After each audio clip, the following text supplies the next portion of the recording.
A warm greetings to everyone. On behalf of Bethany Baptist Church, Milan, I'd like to bring greetings to our regular viewers sa ating pong Sunday School.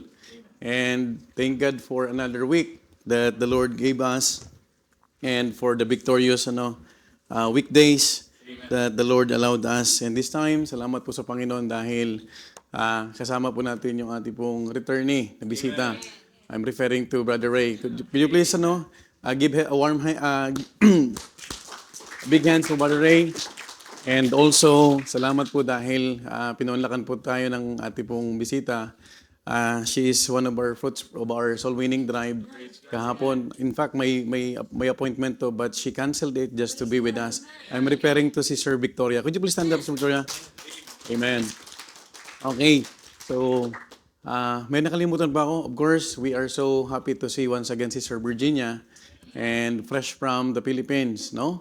So, talagang ang dami, 15 years kasi. Inubos yung testimony time, no?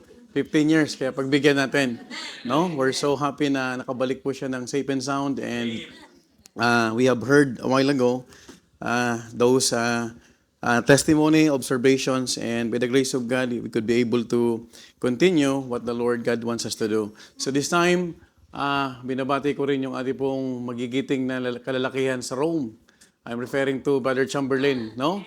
Ayan, and Brother Victor. Talagang nakakapanibago yung kanyang gupit, no? Talagang praise God, no? And also, salamat po dahil this time wala po yung ating pong Malta brethren because Preacher Nolly is around and let's continue to pray for them for their services. So much for that.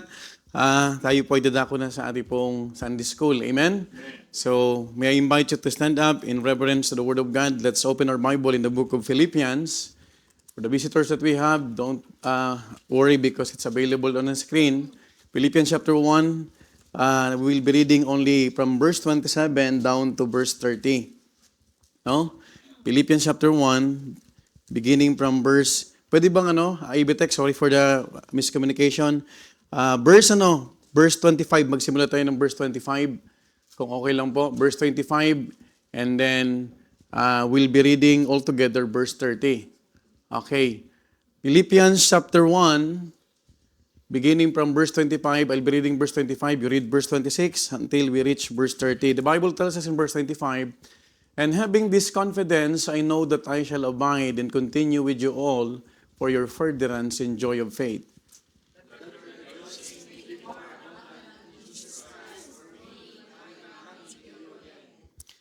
Verse 27, "Only let your conversation be as it becometh the gospel of Christ, that whether I come and see you, or else be absent, I may hear of your affairs, that ye stand fast in one spirit, with one mind striving together for the faith of the gospel."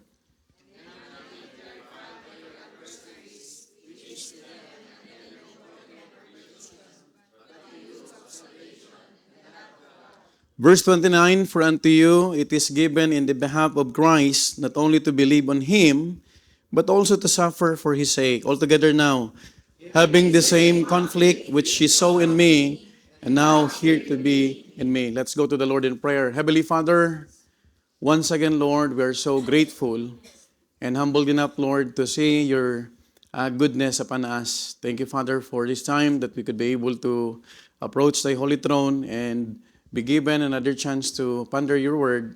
I pray, Father, that you will continue to search our hearts and be able to have a tender heart, Lord, so that we could truly and fully understand and receive mightily, Lord, those things that you have prepared for all of us. Thank you, Father, for the visitors that we have, even, Lord, for the protection, the provision, Lord, that you have extended to us, Lord.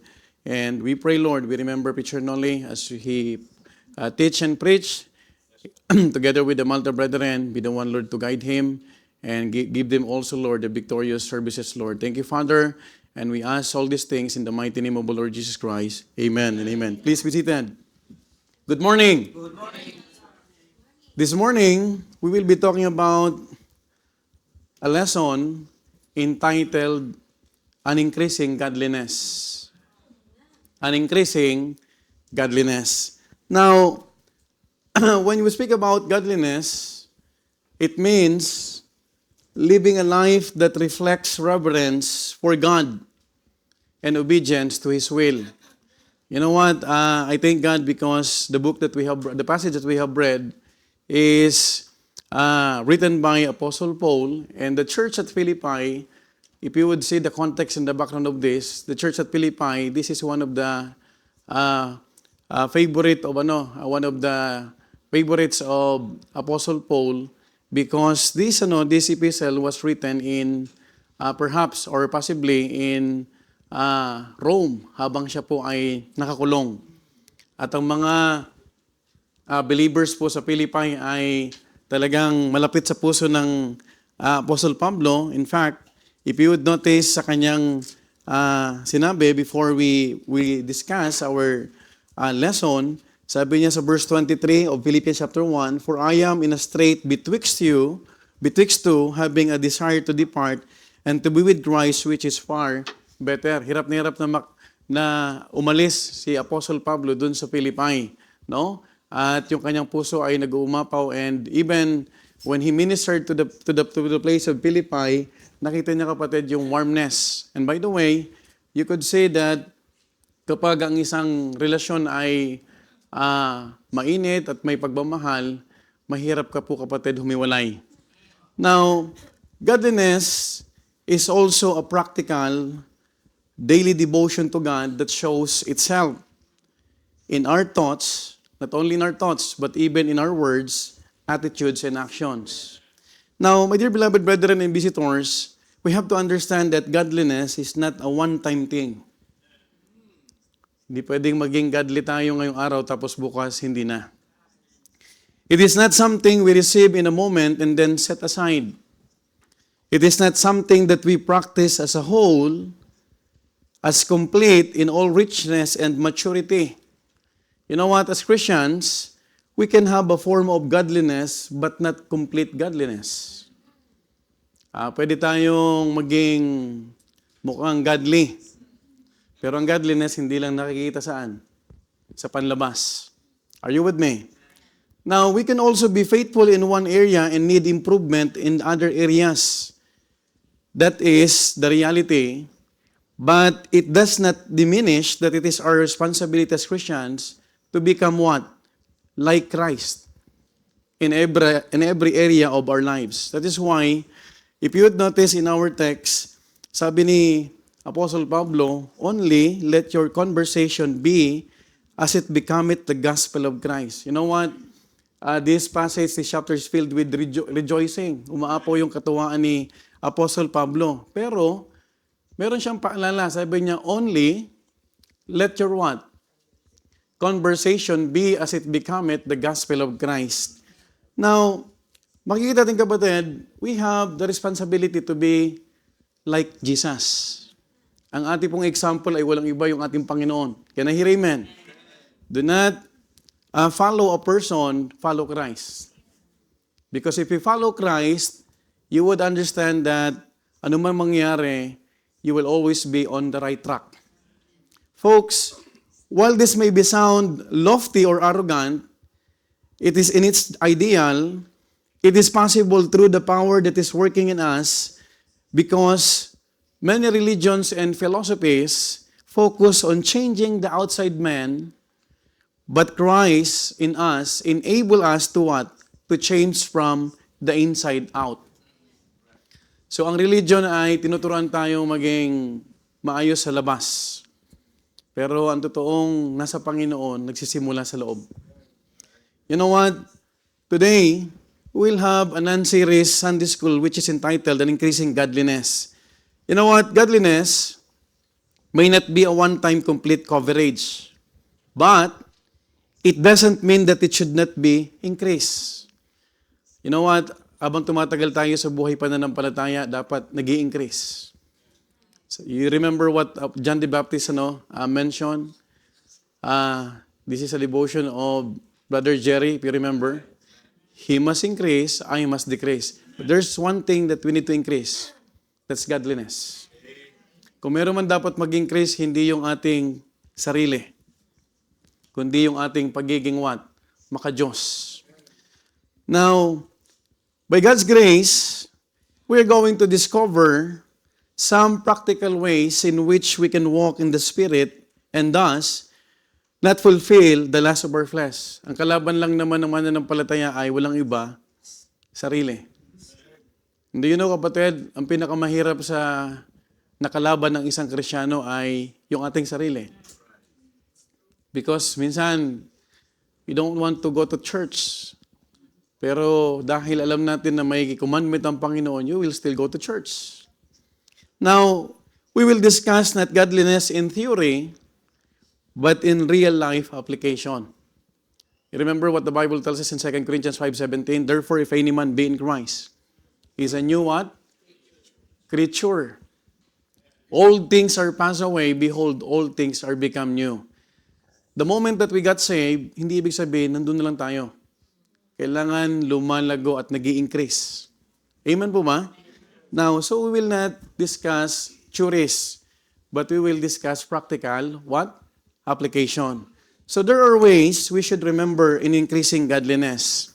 So we will be talking about the ways we should remember in increasing godliness. Sino po ang gusto mag-increase ng godliness? Taas kamay. Ayan. You know what? It's always a good desire. At ang church po ay isang lugar na ginagamit ng Panginoon para hindi lang mapakinggan natin yung theories, kundi ma-apply. So there are ways we should remember in increasing godliness. Number 1, Christ-like in conduct. Ayan, Christ-like in conduct. Why? Why conduct? If you would notice in verse 27, I want you to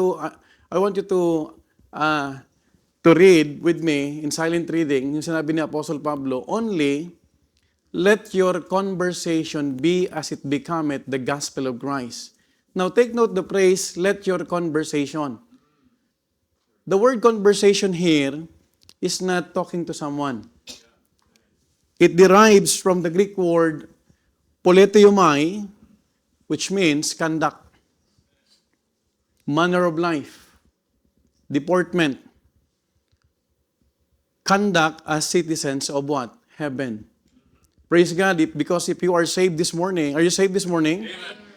Your citizenship is in heaven. That is why it is very important for us to what? To exhibit a right conduct. You know what? There are many people here in this world, even though they don't have the relationship with Jesus Christ, but they have the right conduct. But much more, ng isang Kristiyano ay may what? Conduct. And that conduct should be what? Christ-like.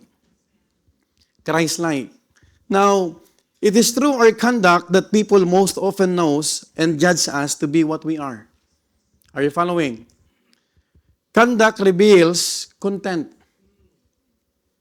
Do you believe in that? Let me repeat. Conduct reveals content. And whatever is in us will be soon apparent on the outside of our lives.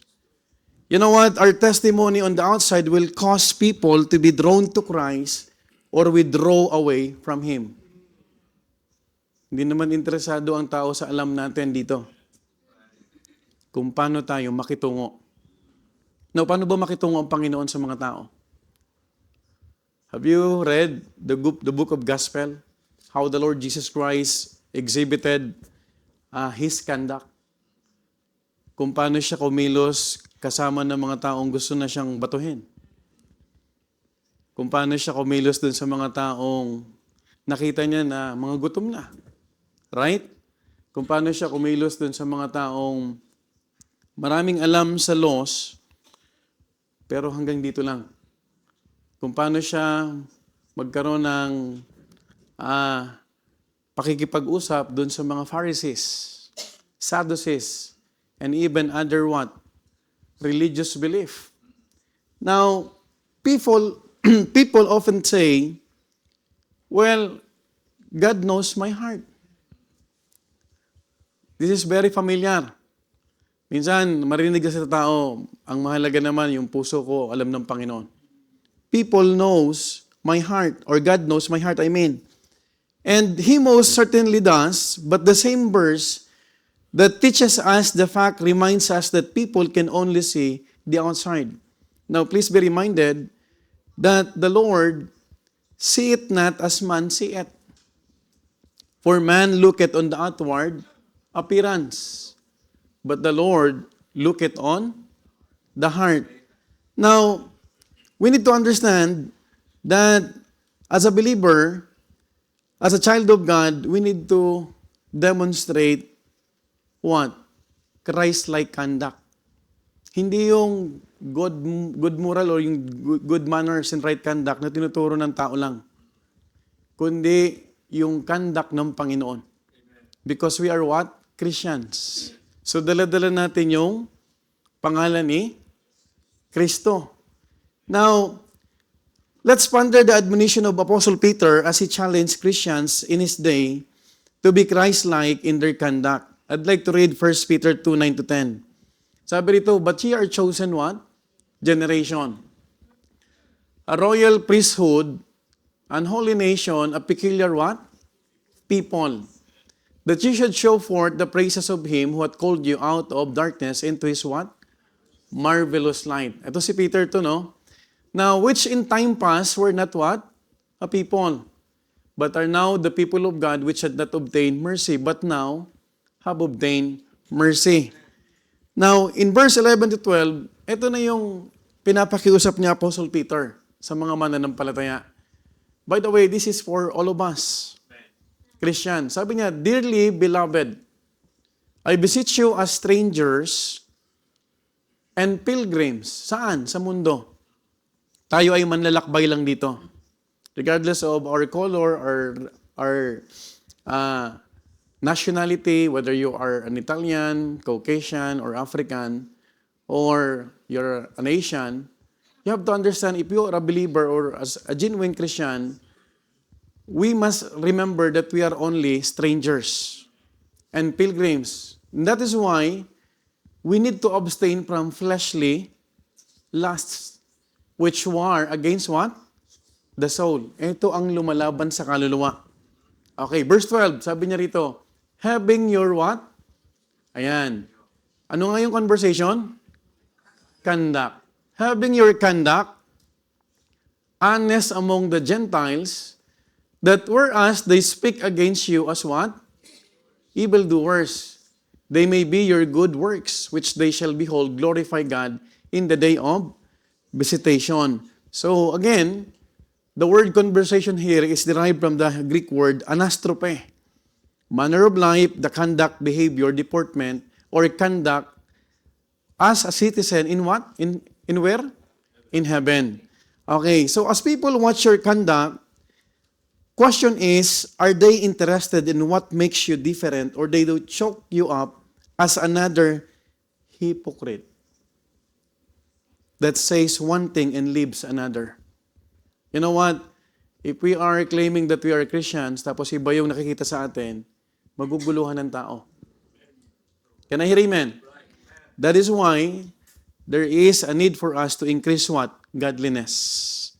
Because as a new creature, lalago tayo dapat sa biyaya ng Panginoon. Now, let us ask ourselves, does my life make Christianity attractive? Or questionable? Yun yung tanong. No? Yung mga tao ba na-attract sa atin nung tayo ay nakatagpo ng pananampalataya? Or it's a question mark? Do people see consistency or contradiction? You know what? It's really hard to be consistent. But the most hardest thing is what? You are telling and you are contradicting to what you are saying to what you are doing. Salamat sa Panginoon because we are reminded kapag tayo po ay nakakapakinig ng salita ng Panginoon that we need to be what? To demonstrate a Christ-like conduct. Because napapaalanan tayo, I need to behave in school, in workplace, and even in your family. You have heard a while ago yung testimony ni Sir Virginia. Siya ang nag-adjust. You know what? Pag ikaw ang mananampalataya, talagang ikaw ang magpapasensya. Do you understand that? Kasi ikaw yung nasa liwanag. Now, remember, these are questions that we need to ask and we need to assess Another question is my testimony drawing people to Christ or giving them reason to stay away? This is a question, a very good question. Is my testimony drawing people toward Christ or giving reason to stay away? Many believers comfort themselves by saying, God knows my heart. Yes, He does, but remember this as well. While God sees the heart, the world reads the life. Totoo. I will not say no to the common mentality of every people or every person. Sabi niya, alam naman ng Panginoon, basta ang alam ng Panginoon, alam ng Panginoon mahalaga, alam ng Panginoon yung nasa puso ko. But do you know, kapatid, alam din ng tao kung ano yung ginagawa natin. Now, let's talk about a comprehensive regeneration. Kasi dito tayo matutulungan mag-increase ang ating godliness. Look at what the Bible says in our text. Only let your conversation. Now, pag sinabing comprehensive regeneration, folks, let me remind you, the word comprehensive, it means all-inclusive. Hindi pwedeng yung ulo natin sa Diyos tapos yung kamay natin hindi sa Diyos. Are you following? Pag sinabing comprehensive, all-inclusive, dapat we are totally surrendered. Amen po ba? Now, the word conversation here involves more than just our speech. It is speaking of our entire lifestyle, including our speech, our actions, our reactions, our attitudes, our motives, and even our dreams. Kahit pala yung thoughts natin, alam ng Panginoon. Sinong iniisip mo ngayon habang nakikinig ka? Pastor, iniisip ko yung gagawin ko bukas, yung errands para bukas. Now, when God saved us, He did not just change our destiny. He changed our direction. Wow, we are bound to heaven. Do you know that we are church-bound? Eternal bound. The church is eternal bound. Hindi lang nabago yung ating destiny, kundi nababago dapat yung ating direksyon. What a blessing. No? While going to heaven instead of hell is a powerful motivation to get saved, it is not the only thing that God wants to do for us. He wants our life now to be different. Ang tanong, totoo bang nabago na yung ating destiny? Are you saved this morning? You know what, visitors, my dear beloved visitors, we're so glad that you came. The motive, the only agenda that we have, why our sister or brother invites you, it's because we want you to know that there is a Lord, the Lord and Savior, who could change your destiny. Because by default, we are all sinners and we will go to hell. But by God's grace, because of His sacrifice, we can have a new direction and destiny. You know what? Eternal life begins the moment we trust Christ. And while heaven is still a way off, we can enjoy the presence of Christ in our lives today. Totoo. Indeed, we can enjoy. Are you enjoying with your Christian life? Nag-i-enjoy ka po ba na may spiritual family ka? Alam mo, nagtataka ako sa ladies. Bakit pag ang ladies nagkakaroon ng activity, ang daming pagkain? Kahapon doon sa bridal shower, sabi ko, bakit pag ang men, tumutunog ang tiyan? Pero pag ang ladies, ang talagang nagkaroon ng, anumang fellowship yung bridal shower, kung ano pa man yan, umaapaw at bumabaha ang pagkain. Dumami tuloy yung mga sisters na kapila.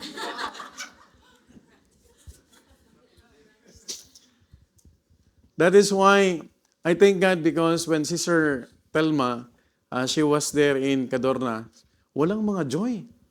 Sabi ko, kailangan may redirection to. Tama-tama, itong si Preacher Joshua, Pastor, saan ka mag-soul winning? And that's the time that the Lord led us in Pamagosta. And that place, it is an ordained place because we met Sister Victoria. Nasa Cadorno kami dapat, tapos dinala kami sa Pamagusta. And then we shared the gospel and she accepted the Lord Jesus Christ. And praise God for that. You know what? Makikita mo, pag ikaw ay mananampalataya, you will enjoy your Christian life. Hindi naman ibig sabihin na mag-enjoy ka lang sa langit. It's the will of God that you will enjoy even on earth.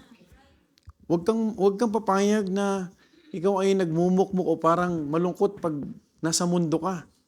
There are many reasons why you need to be happy. Amen? Kita mo, Sir Janice, sobrang saya. Oh. Kita mo, Sir Chiche, may nag-commit sa kanyang kasal, lechon. Nabasa ko hinart ko yung kanyang pinost. Sabi ko, pambira, daming nadadamay ni Sir Jelaine. Now, nag-comment ka. God not only saved your soul, He saved your life. Don't forget that. No? You are a new creature in every way, not just on Sundays. While you sit in church and hear preaching, but every day of the week and every situation of your life. Tanong, do you understand na kahit sa metro ka na nakaupo, you are still a child of God? Are you aware of that? Habang nag-aantay ka sa bus, sa metro, do not forget you are citizens in heaven. So kung nagtutulakan sila, huwag kang makipagtulakan. Yung iba, right? Tapos pag hinawi mo, nahawi mo pala, yung binigay mo ng gospel tracts. Mamma mia. Madi-discourage yung tao. Right? And by the way, do not discuss things about the church kapag nasa metro ka. Tapos, alam mo, si sister. Batanggenyo pa, si sister. You know what? Binabasa tayo. Hello? Are you following? Pag nasa soul winning tayo, wala tayong ibang topic kundi yung makapag-akay tayo ng kaluluwa. All errands, activities, may panahon dyan. Kasi hindi natin alam, baka yung katabi mo dyan, nakikinig na. Tapos habang namimigay na tayo, pero pag narinig nila, alam mo, ang saya ko ngayon kasi nakapag-akay ako. It will be a different impact. Are you following? You know what? We will not discuss theories, as I've said, about godliness. We will discuss practical things. So stop living like salvation only change your destination. Some believers are saved, but unchanged in temperament. Unchanged in speech. Unchanged in private habits. May mga Kristiyanong ligtas, pero mayroon pang problema. Hindi pa rin mabago yung temperament. Kagabi na nakikinig ako sa testimony ni Brother Joey sa Malta during their evangelistic service. Sabi niya, malaki po ang tulong ng church at ang pananampalataya ko kay Kristo dahil dati po akong palamura. Questions? Are you still cursing? What are the words that you are saying when you are angry? Hello? We need to increase what? Godliness. Kailangan po natin yon. Paano po tayo pagalit? Tayong mga lalaki, paggalit ba tayo? Ganun pa rin tayo. Hello? Paano po tayo mag-away sa loob ng bahay? By the way, hindi totoo na hindi kayo nag-aaway. You are a liar. I'm gonna tell you. We're married for how many years? 14? 15? 14.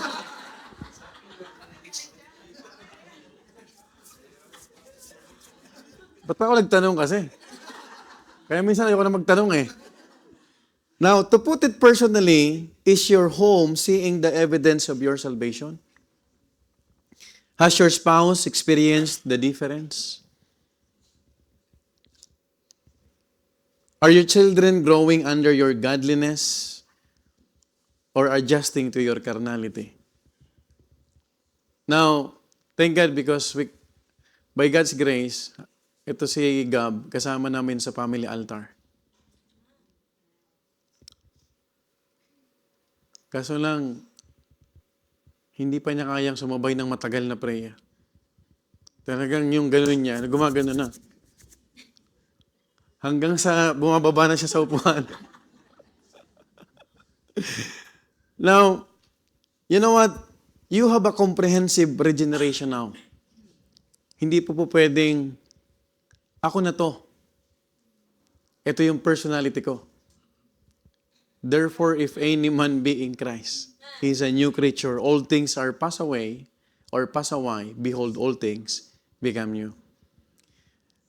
Now, number 2, not only comprehensive regeneration, let's talk about a compelling reflection. B, as it becometh the gospel of Christ. Bakit kaya gospel of Christ? Maging katulad kayo sa ebanghelyo kay Kristo Jesus. What is gospel? The death, the burial, and resurrection. Alam mo minsan, pag inunawa mo lang ang passage, maliliwanagan ka talaga eh. If you will just pray sincerely, Lord, speak to me. Tingnan mo to. Let your conduct be as it becometh the gospel of Christ. Bakit gospel? Bakit kaya gospel? The death, the burial, and resurrection. Do you know that yung old sinful nature natin, inilibing na natin nung tayo po ay nabautismuhan? Kaya pala pag binabautismuhan, immersion, buried in the likeness of His death, raised up in the likeness of His what? Resurrection. So walk in the newness of life. Alam mo, minsan, malulungkot ka. May mga Kristyano, parang buried lang. Wala silang doctrine of resurrection. Kasi walang nabago eh. Same person. At yun know, kapatid, hindi madali magbago. Pero kung isa sa puso mo, pwede naman. Do you believe in that? If you will just desire, Lord, increase my godliness. Now, folks, my dear beloved brethren, as Christians, we don't have to try to generate or produce goodness and holiness in ourselves. We simply are to reflect the goodness and holiness of God. Hindi to yung, magbabago ko, gusto ko, kailangan ko to. Kasi, the fruit of the Spirit is what? Joy, love, peace. Ang problema, totoo ba na nananahan sa atin ang banal na Espiritu? Right? Kapag may Holy Spirit ka, you will have what? Fruit of the Spirit. Gentleness, meekness, lahat yan. Now, you need to understand that the Bible is telling us in John 1, 6-9, sabi ng Bible, there was a man sent from God whose name was John. The same came for a witness, to bear witness of the light, that all men through him might believe. He was not that light, but was sent to bear witness of that light. That was the true light, which lighteth every man that cometh into the world. Now, John the Baptist was different than anyone the priests and Levites had ever seen. Also, they asked him who he was. Kung mapapansin mo, in verse 19 to 23, look at this. In John 1, 19 to 23, if the ABTech could flash that, makikita natin, meron po bang pwede magbasa? John chapter 1, 19 to 23? Sige. John 1, Sunday school po tayo. 19 to 23. Sige po, Preacher Jason. John 1, 19 to 23. And this is the record of John. When the Jews sent priests and Levites from Jerusalem to ask him, "Who art thou?" And he confessed and denied not, but confessed, "I am not the Christ." And they asked him, "What then? Art thou Elias? And he said, I am not. Art thou the prophet? He answered, No. Then said they unto him, Who art thou? That we may give an answer to them that sent us. What sayest thou of thyself? And he said, I am the voice of one crying in the wilderness, Make straight the way of the Lord, as said the prophet Isaiah. Okay. Now, this is the reason why John the Baptist mentioned, he must increase and I must decrease. Kasi tinatanong siya, sino ka ba talaga? Who are you, John? Sabi niya, hindi ako yung Kristo. He is just the forerunner. Now, kung makikita natin kapatid, if we will have a Christ-like conduct, hindi pwedeng hindi makita sa atin, hindi lahat. Kahit yung pag-uugali, kahit isa man lang, dalawa man lang, na makikita sa atin yung conduct ng Panginoon. Kung paano tayo nabubuhay sa mundong ito. Now, whenever I think of our role as Christians in this world, isa sa mga role natin ay, tayo po ay liwanag. Can I hear amen? Do you remember the Bible tells us, let your light so shine before men, that they may see your what? Good works.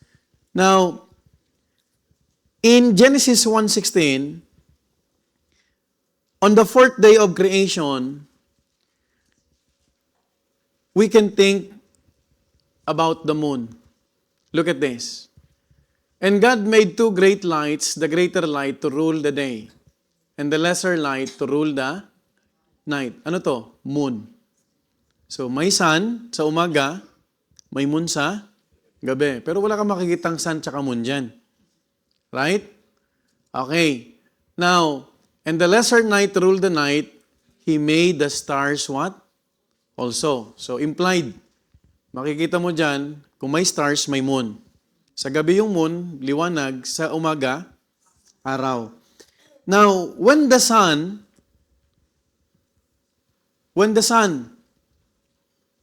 sino ba yung sun natin na pwede talagang walang ibang pinakamaliwanag, yung Panginoong Kristo eh.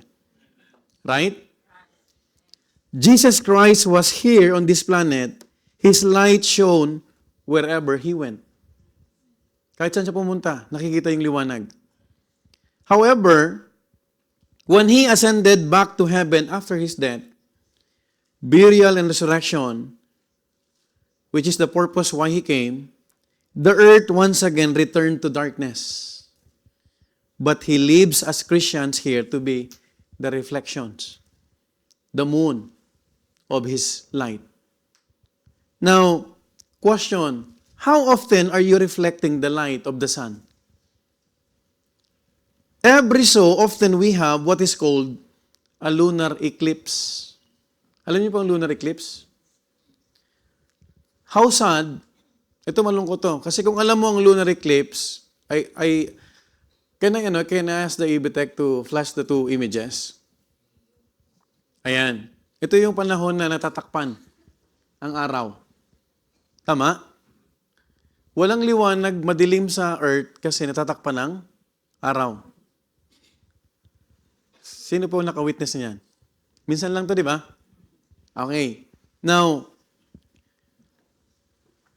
how sad, if you would see this, how sad that we often as Christians are in a period of lunar eclipse. Pag ang conduct natin hindi tumutugma sa Panginoon, natatakpan yung liwanag. Na dapat nagiging liwanag tayo sa lahat. We allow this old world to come between us and the sun. And thus, we cannot reflect His light to the people around us who are still in darkness. Now, God commands us in Matthew 5:16, anong sabi? Let your light so shine before men that they may see your what? Good works. Ano ang motive? To exhibit? To glorify and glorify your Father which is in heaven. Now, Apostle Paul adds in Ephesians 5:8, for ye were sometimes darkness, but now are ye the light in the Lord. Walk as children of light. You know what? You are the only Bible some people will ever read. Walang interes ang tao sa Biblia. Ikaw ang katangi-tangi at akong katangi-tanging Biblia na pwede nilang basahin. In your workplace, your extended family, your neighborhood, they are forming their theology by watching your life. Meron na makikurious, meron din namang mapapaso. Meron naman, may pagbabago nga. When pressure comes, question is, do they see panic or peace? Alam mo, sa pamilya, dapat ikaw ang hindi mabilis mataranta. Ikaw ang dapat equalizer. When everything fails, yung mga kapatid mo na nagpapanik na, ikaw dapat yung kalma. Huwag mo nang sabayan. Right? Tama po ba? Ang problema pag nahimasmasan ka na, alam mo, kailangan natin si Kristo. They won't hear for you. Hello? Tama? Kasi nagko-contradict. Kaya ang hirap ng buhay Kristiyano. Isang mali mo lang, wala na. But thank God because God is gracious. God is reminding us, ito, reminder na naman to, increase godliness. Now, when offended, do they see grace or retaliation? Paano ka ma-offend? Are you seeking grace? Are you seeking what? Retaliation? Nag-retaliate ka ba? When blessed, do they see humility or subtle pride? Kasi may mga false humility eh. Right? Pag binibless ka, pakumbaba tayo. Parang kanina, naunang paliko si Brother Emil. Sabi ni Brother Emil,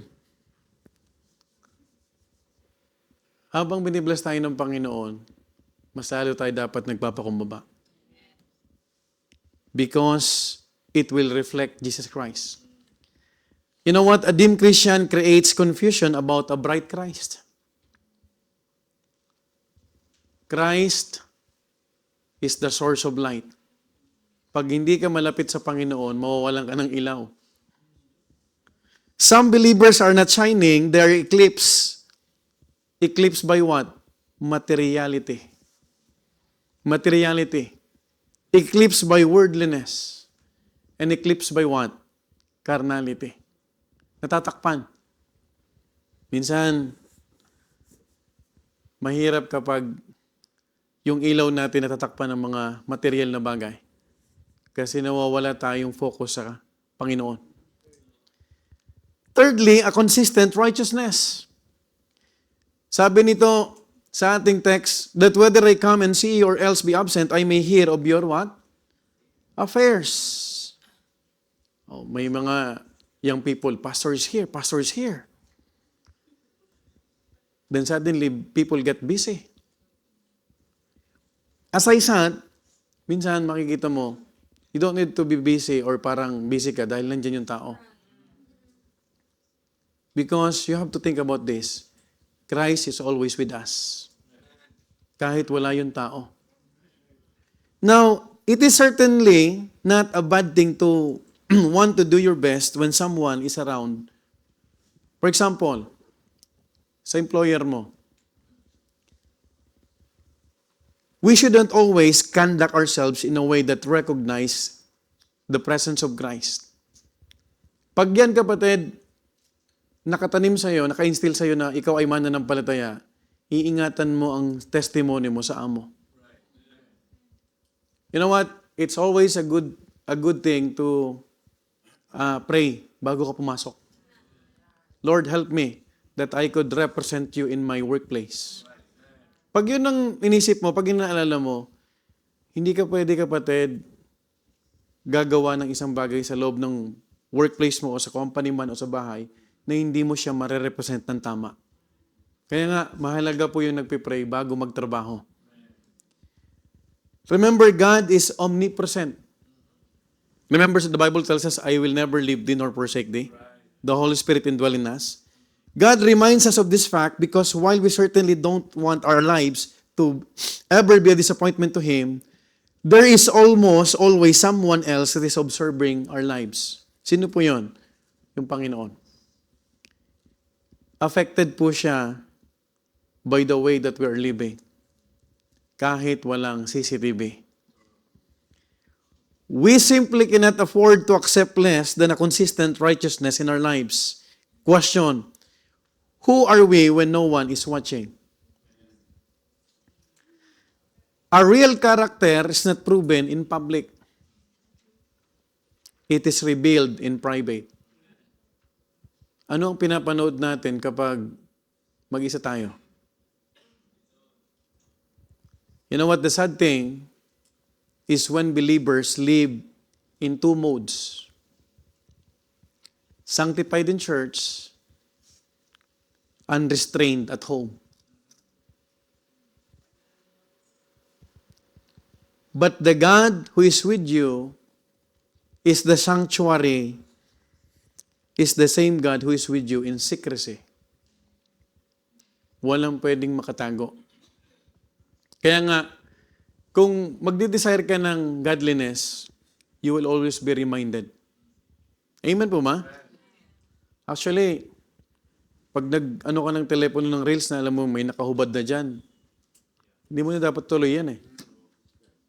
Hindi na kailangan ng asawa natin kontrolin yung ating mga phones. Kasi nakikita tayo ng Panginoon eh. Minsan, kung pwede lang kikidlatan eh. Right? Tama? Now, the question today, would your private life embarrass your public testimony? I've said, this is a practical questions. If your Google search history is made public, will your image and testimony be destroyed? May setting pa naman sa Google ngayon. Ano yun? Yung hindi ka makikita?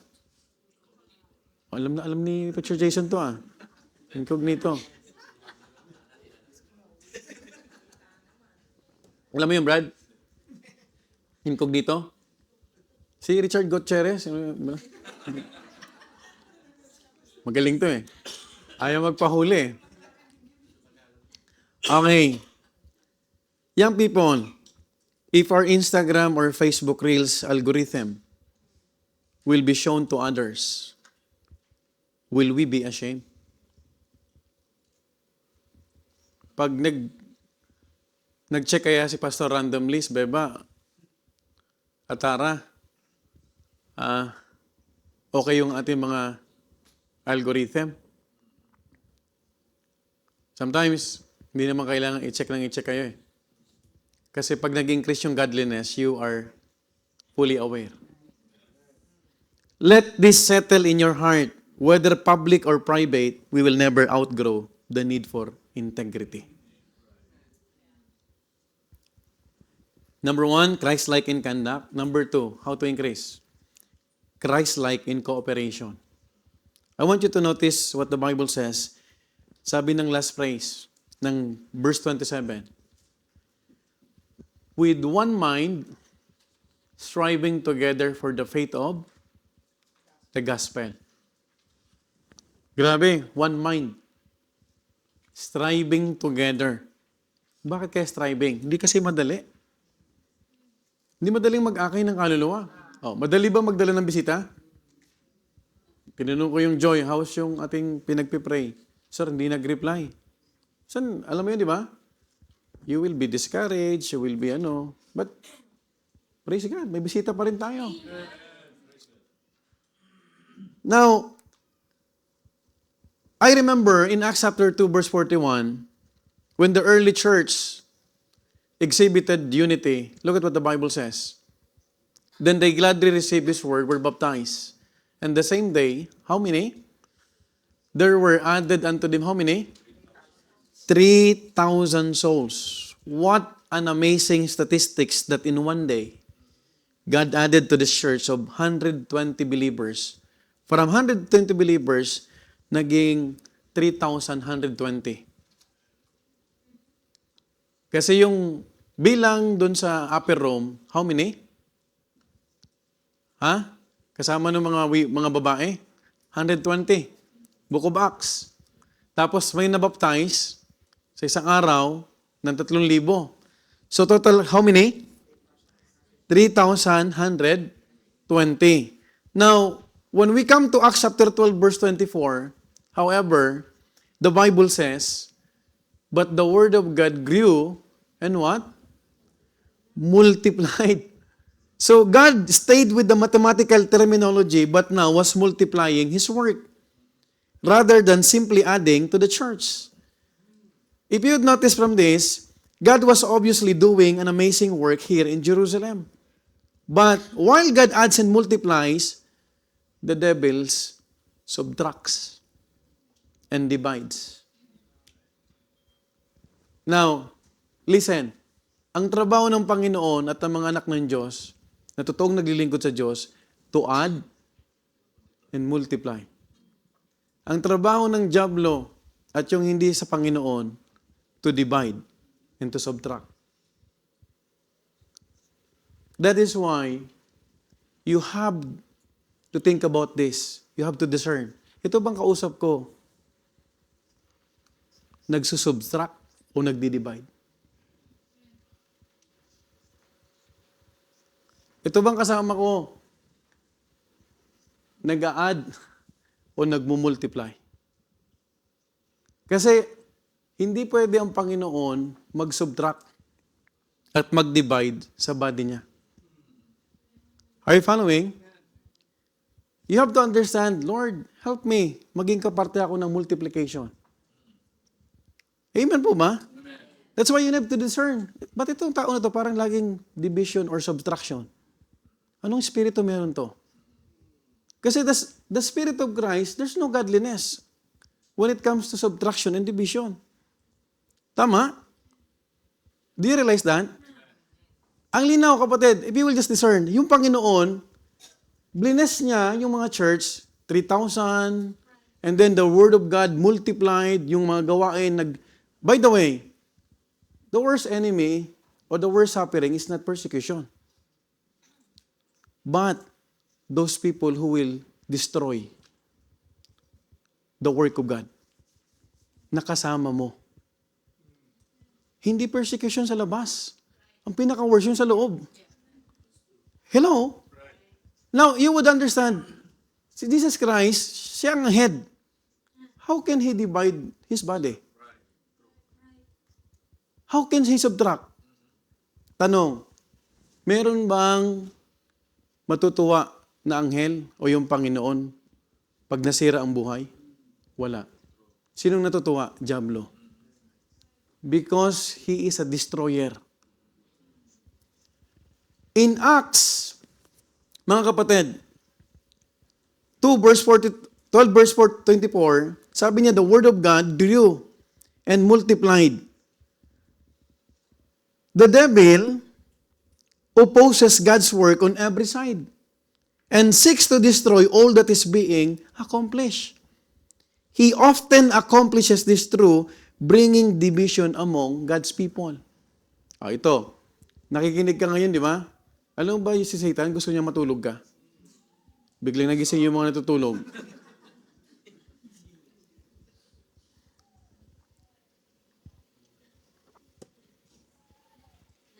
Right? Alam mo ba kahit anong tago mo sa poste?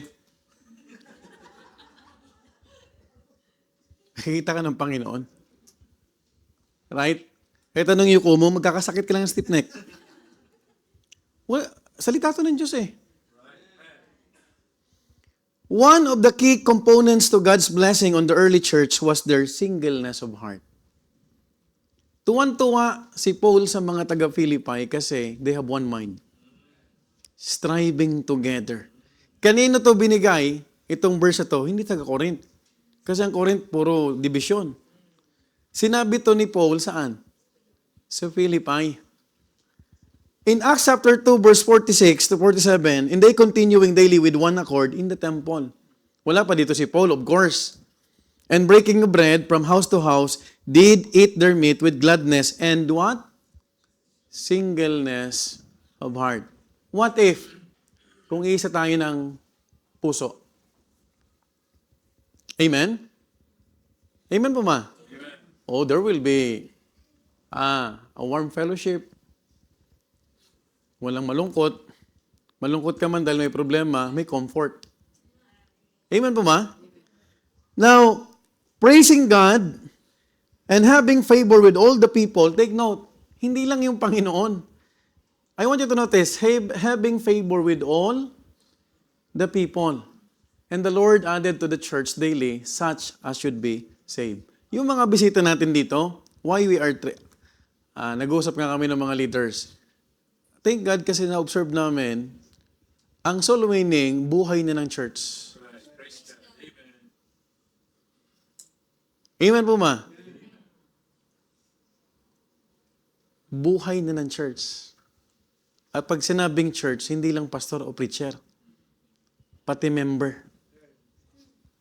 Tama po ma? Now, saan tayo dapat magkaisa? Oneness in attitude. In verse 27, letter D, that ye stand fast in one spirit. You know what? You have to understand, divisiveness or divisiveness always starts in the attitude rather than the actions. Our spirit is so important because our attitude affects our entire being. In Proverbs 20 verse 27, ito ang ganda nito, the spirit of man is the candle of the Lord, searching all the inward parts of the belly. Malalim. Malalim. Pero pag inunawa mo, sisimula sa spirito eh. Is the candle of the Lord, searching all the inward parts of the belly. Kasi pag ang attitude mo mali, your action will also wrong. Tama. Alam mo, may problema ka. Paano kapag may problema? Are you going to stop? It's on, amen. Or lalong lalapit sa Panginoon? That's attitude. Tama? Tama po ba? Now, while we can hide a bad spirit for a while, it soon plays itself out in our action toward those around us. Sino nakakita ng spirito dito?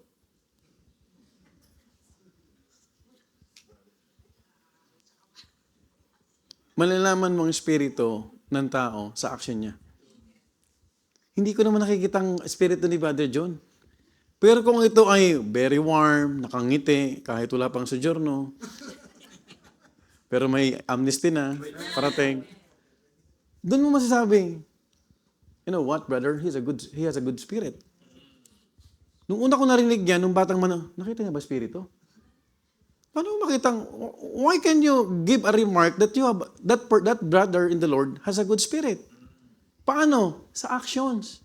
Hindi naman nakita, wow, ang gandang spirito. Hindi mo makikita yon. Hindi mo naman makikita ang kaluluwa. Makikita mo, masasabi mo, ang sama ng spirito, bad spirito ah. Kasi bad actions. Right? Tama mo ba? O, may maganda bang spirito na ibang sinasalita? You understand? Paul was aware of this battle and so took steps to facilitate right attitude. In Acts 24 verse 16, sabi dito, herein do I exercise myself to have always a conscience void to offense toward God and toward men. Ito na. The word exercise is the word from which we get our word gymnasium. Sino nag-gym? Gymnasium. Sino nagbubuhat dito? Si Adrian, nagbubuhat ka? Sure ka? Brother Art, nagbubuhat ka rin? Pwedeng dyan muna yan. As physical exercise is just plain work, we have to work constantly at being right in our attitude toward God and toward people. Anong kailangan? I-exercise mo yan. Pag nag-exercise ka, sino sa inyo ang laging gusto mag-exercise?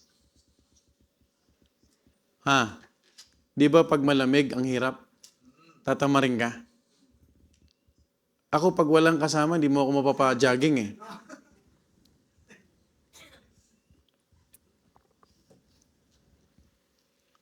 You might say there are certain people that have done wrong and I can never forgive them, but think about attitude. Your attitude. Kasi may exercise yan. Napapractice. Amen? Amen po ba? Check your spirit toward the member or your siblings, family member who hurt you. That leader you question. That believer you avoid. Wala ka dapat iniiwasan sa loob ng church. Pag may iniiwasan ka, it's time to exercise. Hindi mag-gym ha. Exercise mo. Katulad ni Paul, sabi niya, I herein do I exercise myself to have always a conscience void to offense toward God and toward men. Hindi pwedeng, hindi ko naman natisod ang Panginoon, pero nasasaktan natin yung tao. Right? Tama po ma? You may have learned to be polite, be civil, be courteous, but heaven reads spirits and heart, not smiles. Hindi ngiti. Oneness in attitude is not uniformity, but unity despite the difference. If we have a singleness in the heart or of heart, you would understand that God can bless us. Not only in oneness in attitude, but even oneness in agenda. Look at verse 27. With one mind. Ano nasa isip natin? Stripes comes into a family or church when agenda clash. You know what? I don't know if you are familiar with this. The antinomian philosophy speaks about no law or no rules. May mga taong ayaw ng rules. Ang tawag dyan ay antinomian philosophy. Ayaw niya ng submission. Ayaw niya ng batas. The antinomian philosophy would work well if we were the only person on planet Earth. Pwede yan mangyari kapag ikaw lang ang tao sa mundo. Because when there is no law, there is chaos. Kapag walang disiplina sa loob ng church, magulo yan. Have you heard the testimony? Tama? Tama po ba? Makikita natin for now, it is very important because when every man does that which was right in their own eyes, chaos is sure to follow. In the time of Judges, kung ano sa paningin nilang tama, yun ang ginagawa. Yun yung problema. And Paul rebukes us in Romans 12:16. Sabi rito, be of the same mind one toward another. Mind not high things, but condense send to men of low state, be not wise in your own conceits. Tingnan mo to The same mind, one toward another. Paano ka mag-isip? Are you thinking that you are above? Or parehas lang tayong may Biblia at ang kailangan natin parehas mag-submit? Amen? Hindi pwede sabihin ng mga alumni dito na, teka lang, graduate ako ng Bible College, makinig ka. No. Lahat tayong makikinig. Right? Mind not high things, but condescend to meet of what? Low estate. Be not wise in your own conceits. Ano yung be not wise? Huwag tayong maging palalo. Ano yung palalo? Yung akala natin lahat ng sinasabi at iniisip natin tama. Now, I try to make an illustration. I hope the EB Tech could help me. Look at this. This is a triangle. That triangle at the top is God. Let's put you at the bottom right corner and your spouse. And your parents, pastor, your employer, or the Katangkeros church member at the bottom left corner. So kaliwa, kanan. Do you know that the closer you and the other person with you move toward God, the more you will automatically move toward each other? To, pag papunta tayo sa Panginoon parehas, do you know the distance of us lumalapit din? Ito, simpleng illustration to. Alam mo bakit hindi minsan nagkakasundo? Kasi ibang direksyon eh. Pero alimbawa, nasaktan tayo.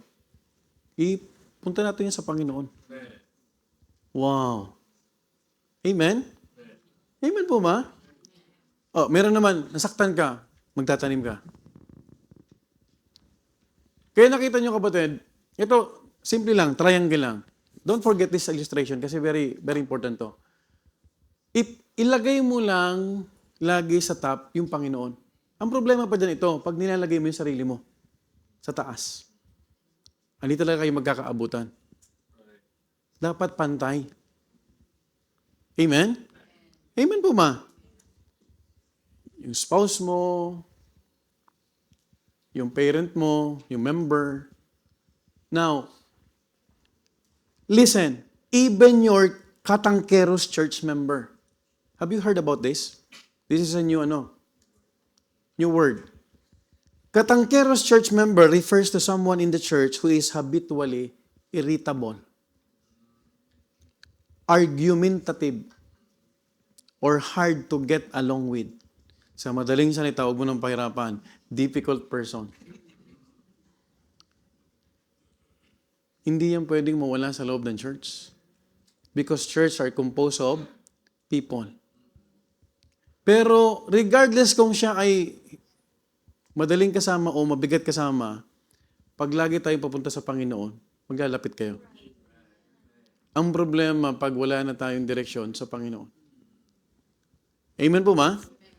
Now, in simpler terms,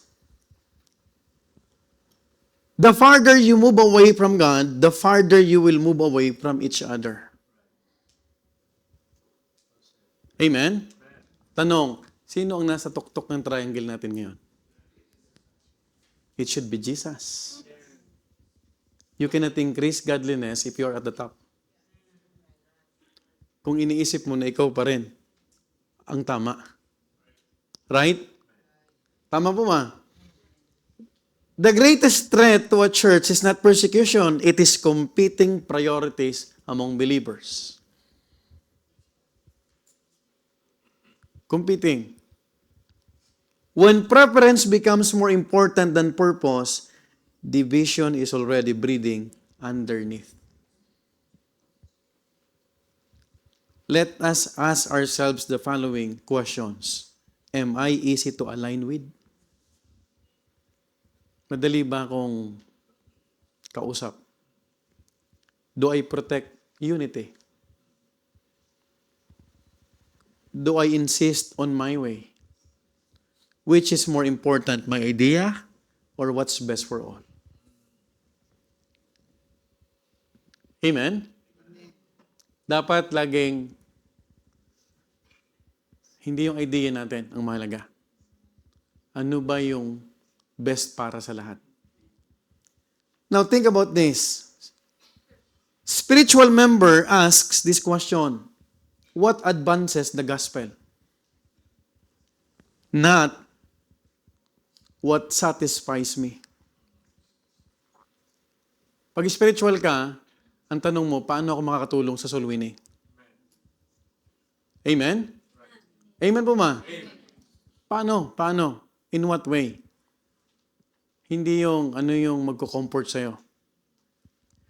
But, the closer you move to God, the smaller your personal preference become.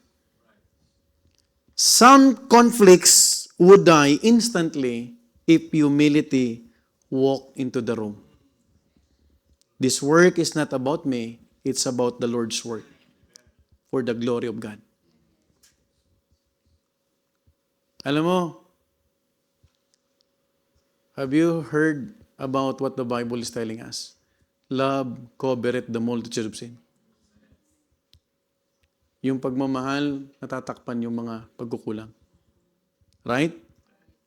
Oh, February 1 na ngayon.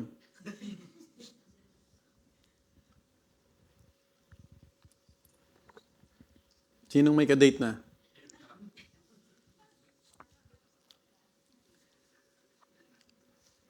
Oneness and aim, last, and this will be the last. Striving together for the faith of the gospel. Paul was frustrated with the Christians at Corinth because of their lack of unity. Pero praise God, because of Philippians, ayaw niyang, sabi niya kung pwede lang, hindi tayo mag-iwahiwalay. Ganon ang pakiramdam kapag united. Halos ayaw mo nang humiwalay. Right? Tama po ba? But let me remind you, we need to have one mind, striving, you strive. No, together. Hindi pwedeng isa lang ang mag-a-adjust. Amen? Amen po ba? Hindi pwedeng ikaw lang ang tama. Hindi pwedeng ganun. Ang sabi ng Bible, striving together for the faith of the gospel. Alam mo, magkaroon kami ng teamwork ni Brother Ray. Brother Ray, sama ka sa soul winning. Sama ka ba? O yun, sasama na to, sa Sabado. Nagsabi ka, nakita ka ng lahat to. Buong Europe to. Kasama kita sa Sabado ha. Oh. Now, pag hindi kapatid ang Panginoon nasa isip mo, mahirap tayong magtabi. Right? Tama po ba? You will not be in the team of addition and multiplication. Wala naman ibang team eh. Dalawa lang eh. Multiplication, addition. Sa kabila, subtraction and division. Sumama kayo sa joy ng soul winning. May encourage kayo. Totoo. Totoo.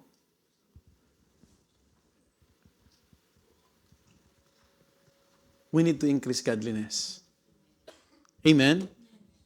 Ito yung panahon na, Lord, hindi ka lang nagpe-pray, Lord, mag-increase sana ang sweldo ko. Okay naman yon. May nakita ko, napaka-spiritual na prayers eh. Lord, increase my salary so that I could increase my tithes and mission. Wow. Pasok pa rin. Specific eh. Pero can you add in your personal prayer, Lord, increase my godliness? Pwede ba yon? Kasi pag yan ang mo kapatid, you will think about the triangle. Kahit ano pang taong kasama mo dyan, makakalapit mo yan pag ang Panginoon ang tinumbok natin. Privately, publicly. And I hope that we learn something this morning. An increasing godliness. Tayo po ito mayong lahat kasi kanina pang nagsasign si Brother Chris.